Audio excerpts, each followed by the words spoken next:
রাসূলুল্লাহ সাল্লাল্লাহু আলাইহি সাল্লামের একটি হাদিস পেয়েছি, ওয়াল্লাযী নাফসি বিয়াদিহি, আমি সেই সত্তার শপথ করে বলছি যার হাতে আমার প্রাণ। আল্লাহ রাসূল সাল্লাল্লাহু আলাইহি সাল্লাম কোনো শপথ করা ছাড়াই যা ইচ্ছা বলতে পারতেন, কিন্তু তিনি সর্বপ্রথম আল্লাহর নামে শপথ করেছেন, কারণ তিনি এখন যা বলতে যাচ্ছেন নিশ্চয়ই তা আশ্চর্যজনক কোনো বিষয়। তিনি বলেন, ইন্না মাসালাল মুমিন কামাসালিন নাহলা, ঠিক মৌমাছির মতো। মুমিনের উদাহরণ হলো ঠিক মৌমাছির মতো। আমি বসে থেকে ভাবলাম, সুবহানাল্লাহ, আল্লাহ প্রথমে আমাদের বলছেন তিনি মৌমাছির প্রতি ওহী প্রেরণ করেন, আর এখন রাসূলুল্লাহ সাল্লাল্লাহু আলাইহি সাল্লাম বলছেন তুমি যদি মুমিন হতে চাও তাহলে ঠিক মৌমাছির মতো হও। মৌমাছির মতো হলে কি হবে, আর কিভাবে মৌমাছির মতো হব? মৌমাছি আমাকে আমার ঈমান সম্পর্কে কি শেখাবে? কিভাবে একজন বিশ্বাসীর মতো বাঁচতে হবে এ ব্যাপারে মৌমাছি কি শেখাবে? ব্যাপারটা এতই সিরিয়াস যে আল্লাহ রাসূল সাল্লাল্লাহু আলাইহি সাল্লাম প্রথমে আল্লাহর নামে শপথ করেছেন, তারপর এই কথা বলেছেন। তো তিনি আমাদের কিছু কথা বললেন যার প্রতি আমাদের মনোযোগ দেওয়া প্রয়োজন, কিন্তু আমি চাই রাসূলুল্লাহ সাল্লাল্লাহু আলাইহি সাল্লাম কি বলেছেন আপনারা তার প্রতি মনোযোগ প্রদান করুন। তিনি বলেন, আকালাত তাইয়িবান, এটি ভালো জিনিস খায়।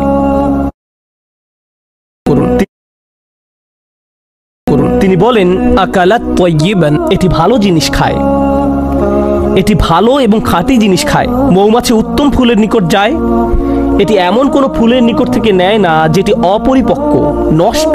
এটি এমনকি এমন কোনো ফুলের নিকটও যায় না, গন্ধ শুকে এটি বুঝে ফেলে অন্য মৌমাছি ইতোমধ্যে এই ফুলের কাছ থেকে নিয়ে গেছে। এটি নতুন, পরিষ্কার, খাঁটি একটি ফুলের নিকট যায়। এটি শুধু সেই ধরনের ফুলের নিকট যায়।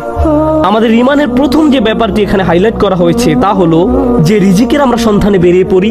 শুধু যে খাদ্য আহার করি তাই নয়, বরং যে রিজিকের পিছনে ছুটি, যে চাকরি আপনি পাবেন, যে ব্যবসা আপনি শুরু করবেন, যে টাকা আপনি কামাবেন এবং যে খাদ্য আপনি আহার করবেন, সব কিছুতে খাঁটি জিনিসের সন্ধান করুন। এমন জিনিসের অনুসন্ধান করুন যা খাঁটি, যা পবিত্র। সর্বোত্তম জিনিসের খোঁজ করুন। আর জানেন তো, মৌমাছি সবচেয়ে ভালো ফুল না পাওয়া পর্যন্ত খুঁজতে থাকে। তাই আমাদেরও সেরাটা অর্জন করতে হবে। ফালিয়ুতকিনহু, একজন মুমিনের দৃষ্টিভঙ্গি এমনই, তার উচিত দক্ষতা অর্জন করা। আপনাদের সবাই যখন কিছু করবেন তাতে দক্ষতা অর্জন করুন। আপনার উচিত সেরা হওয়া, এটাই মৌমাছি করে। সে সেরা ফুলের সন্ধানে থাকে, এটাই মৌমাছি করে। এটাই প্রথম শিক্ষা। তারপর তিনি বলেন, অওয়াদা তাইয়িবান, এটি উত্তম উপায়ে বসে। যেভাবে এটি ফুলের উপর বসে তা খুব সুন্দর। ব্যাপারটা ভালো এবং খাঁটি। আর আপনাকে এ সম্পর্কে গবেষণা করতে হবে। মৌমাছি নিয়ে গবেষণা না করলে তো এটা আপনি জানতে পারবেন না। মৌমাছি নিয়ে অধ্যয়ন করলে জানতে পারবেন তারা শুধু সে ফুলের কাছেই পরাগ নিয়ে যায় যে ফুলের পরাগ দরকার। মৌমাছি যখন কোনো ফুল থেকে মধু নিতে যায় তারা ওই ফুল থেকে মধু নিবে না যদি না তারা ওই ফুলকে আরো বেশি কিছু দেয়। তারা একে জীবন দিবে, পরাগ দিবে। আমাদের সবার জীবনে বিভিন্ন রকম সম্পর্ক রয়েছে, ঠিক যেমন মৌমাছির ফুলের সাথে সম্পর্ক আমাদের প্রত্যেকের সম্পর্ক রয়েছে। আপনার আমার প্রতিটি সম্পর্কের ক্ষেত্রে আপনি কিছু নেন এবং কিছু দিয়ে থাকেন। আপনার বিবাহের ক্ষেত্রে আপনি কিছু দিয়ে থাকেন এবং কিছু নিয়ে থাকেন। যখন আপনি পিতা বা মাতা হন, যখন আপনি একজন শিক্ষক, তখন আপনি কিছু দিয়ে থাকেন এবং কিছু নিয়ে থাকেন। যখন আপনি কারো চাকরি করেন বা মালিক পক্ষের হয়ে থাকেন, তখনও কিছু নিয়ে থাকেন এবং কিছু দিয়ে থাকেন। কিন্তু মৌমাছি যা কিছু নেয় তার চেয়ে অনেক বেশি দিয়ে থাকে। এটি নেওয়ার চেয়ে দেয় অনেক বেশি। আর যা প্রদান করে তা গ্রহীতার জীবনকে উন্নত করে। আর যা নিয়ে যায় তা গ্রহীতার কোনো ক্ষতি করে না। এটি ফুল থেকে যা নেয় তা ফুলের কোনো ক্ষতি করে না।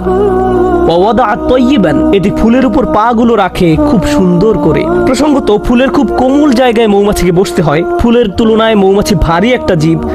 যদি সে তার সম্পূর্ণ ওজন ফুলের ওই কোমল জায়গায় রাখে তাহলে এটি ভেঙে যেতে পারে। তাই এটি ভাসতে থাকে, পুরো ওজন ফুলের উপর রাখে না। এটি পাখাগুলোকে ঝাপটাতে থাকে যেন সম্পূর্ণ ওজন ফুলের উপর না রাখতে হয়। আমরা এখান থেকে কি শিখছি? আপনার একটি সম্পর্ক আছে, কিন্তু আপনি শুধু দাবি করতে থাকেন, চাইতে থাকেন। তারপর এক সময় আপনার প্রিয় বন্ধু, আপনার কর্মচারী, আপনার স্বামী বা স্ত্রী, তাদের ধৈর্যের বাঁধ ভেঙে যায়। আপনার কিছু জিনিস দরকার, হ্যাঁ আমি একমত, কিন্তু অতিরিক্ত নিতে যাবেন না। তাদেরকে এমন চাপে ফেলবেন না যে তারা ভেঙে পড়বে। আর যদি কিছু চান তাহলে বেশি করে প্রদান করুন। তার জন্য কিছু নিয়ে আসুন, তারপর দাবি করুন। আর যখন চাইবেন কম করে চান, জাস্ট যতটুকু দরকার, যতটুকু প্রয়োজন। তাহলে ওয়াদাত তাইয়িবান, আচ্ছা, এটা সুন্দরভাবে বসে, ভালো একটি জায়গা খুঁজে নিয়ে বসে, এটা সুন্দরভাবে আহার করে। এর আরেকটি উপকার হলো, যদি অন্য কোনো মৌচাকের মৌমাছি পাশ দিয়ে অতিক্রম করে এবং দেখে যে একটি মৌমাছি এই ফুল থেকে আহার করছে, তখন সে এখানে এসে কোনো ঝামেলা বাঁধায় না। কারণ যদি দুইটি আলাদা মৌচাকের মৌমাছি একটি ফুলের উপর গিয়ে বসে, তখন ফুলের ক্ষতি হয়ে যায়, এর আর পরাগায়ন হয় না, ফুলটি এর ফলে মারা যায়। তাই মৌমাছি ব্যাপারটা বুঝতে পারে, সে জানে যে এই ফুলের সাথে ওই মৌচাকের সম্পর্ক গড়ে উঠেছে, আমার আর এর কাছে যাওয়া উচিত নয়, এবং গন্ধ শুঁকে বুঝতে পারে। এরপর সে অন্য আরেকটি ফুলের নিকট যায় যাকে স্পর্শ করা হয়নি এখনো। আর আমরা কি করি? কেউ একটা দোকান খুললো, আরেকজন দেখে ভাবলো ভালো ব্যবসা, আমারও ঠিক একই রকম একটা দোকান দিতে হবে রাস্তার ওই পাশে, আর ওই লোকের সব কাস্টমার নিয়ে যায়। যখনই কোনো কাস্টমার ওই ব্যক্তির দোকানে যেতে নেয়, এই ভাই এদিকে আসেন, আপনাকে একটা জিনিস দেখাই। আমরা কি করি? আরো শত শত জায়গা আছে যেখানে আমি দোকান দিতে পারি, আল্লাহ রিজিক প্রশস্ত, আমাকে তার প্লেটের ভাত নিজের প্লেটে তুলে নিতে হবে না, কিন্তু এটাই আমরা করি। মানুষ এমন কৃপণের কৃপণ। আমি এমন মুসলিম চাকরিজীবীর কথা জানি যারা অনেক টাকা কামায়, আমি এমন ডাক্তারদের কথা জানি যারা যথেষ্ট টাকা আয় করে, তারপর হয়তো কোনো মেডিকেল কলেজের ছাত্র যে হাসপাতালে ইন্টার্নশিপ খুঁজছে, আর এই ডাক্তার তার জন্য সুপারিশ করে না, কারণ হয়তো 5 বছর পরে সে আমার চেয়ে বেশি আয় করবে। আমি এটা চাই না। এভাবে আমরা একে অন্যকে সাহায্য করতে চাই না। অথচ একজন বিশ্বাসীর মনোভাব হওয়া উচিত ছিল এরকম, আচ্ছা সে তার রিজিক এখানে আয় করছে, আমার উচিত অন্য কোনো জায়গা যাওয়া, আমার তার রিজিকে ভাগ বসানোর দরকার নেই, পুঁজিবাদী সমাজের মতো গলা কাটার দরকার নেই। আপনি এই দুনিয়াতে অন্য মানুষের রিজিক দখল করে নিজের টাকা আয় করতে আসেননি। আমি শুধু আমার লাভ বুঝি, আমি এছাড়া অন্য কিছু বুঝি না। সুবহানাল্লাহ। আর নবী সাল্লাল্লাহু আলাইহি সাল্লাম বলেন, ওয়াকাআত ফালাম তাকসির, এটা বসে কিন্তু ভেঙে ফেলে না, এটা দাবি করে এবং নিজেরটা নেয় কিন্তু ভাঙে না, এটা নেয় সর্বোত্তম পন্থায়। আহার করার কি এক মহৎ পন্থা, বাঁচার কি এক মহৎ পন্থা। আমাদের ক্ষেত্রে ব্যাপারটা শুধু টাকার সাথে জড়িত নয়, সম্পর্কের ক্ষেত্রেও এমনটা ঘটে।